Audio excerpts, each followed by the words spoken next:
શ્રી ગુજરાતી સમાજ વિદ્યાલય વિષય ભાષા ધોરણ 3 બાળમિત્રો, આજે આપણે ચિત્રકોષ 5 જોઈશું. ચિત્રકોષ 5 પાનું નંબર 75. મિત્રો, નીચે આપેલા પક્ષીઓના ચિત્રો ઓળખી અને તેનું આપણે નામ લખવાનું છે. જો આની અંદર બધા પક્ષીઓ આપેલા છે, તો સૌથી પહેલાં આપણે છે અહીંયા કોયલ, તો આપણે કોયલ લખશું. પછી મોર, બતક, પોપટ, ચકલી, ગરુડ, કૂકડો, સમડી, બુલબુલ, કબૂતર, ઘુવડ, કાબર, કાગડો, ઢેલ અને લક્કડખોદ. હવે આ જે બધા પક્ષીઓ આપેલા છે એને આપણે કખગના ક્રમ પ્રમાણે આપણે ગોઠવવાના છે. હવે ઉપરના જે બધા પક્ષીઓ છે એને વર્ણાક્ષરના ક્રમાનુસાર એટલે પહેલાં ક, તો કથી કયા કયા પક્ષીઓ આવે છે, પછી ખ, એવી રીતે આપણે સૌથી પહેલાં આપણે ક વાળા પક્ષીઓ ગોતશું. હવે ક વાળું કોણ છે? કોયલ.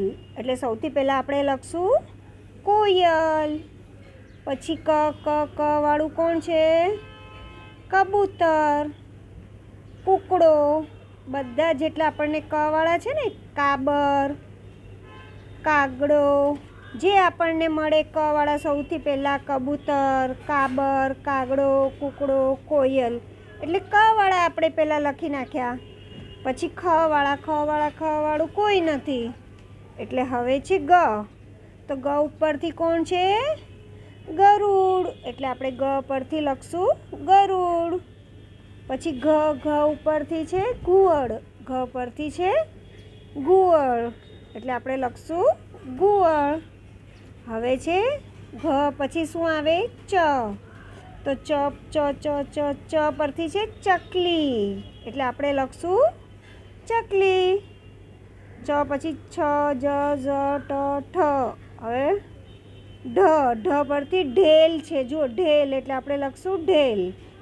હવે પછી કક્કા પરથી એવી રીતે બધા પોપટ, બતક, બુલબુલ, મોર, લક્કડખોદ અને સમડી, એવી રીતે કક્કા પ્રમાણે આપણે બધા સરસ મજાના ગોઠવી દીધા. એવી રીતે ગોઠવીને સરસ લખી નાખશું. અને હવે નીચે છે તમને ગમતા એક પક્ષી વિશે 4 થી 5 વાક્ય લખો. તમને આમાંથી જે પક્ષી ગમે, તમને જે પક્ષી વિશે આવડે એ પક્ષી વિશે તમે આની અંદર નીચે લખી શકો છો. હવે મને પોપટ ગમે છે એટલે હું પોપટ વિશે લખીશ. પોપટનો રંગ લીલો હોય છે. પોપટ મીઠું મીઠું બોલે છે. પોપટ પાંજરામાં રહે છે. પોપટને મરચું અને પેરું ભાવે છે. પોપટ ઝાડ ઉપર પણ જોવા મળે છે. તમને જે આવડે તે કાગડો, કબૂતર, મોર વિશે લખી શકો છો. અને તમે મને ફોટો પાડીને સરસ મોકલાવશો ને બાળ મિત્રો?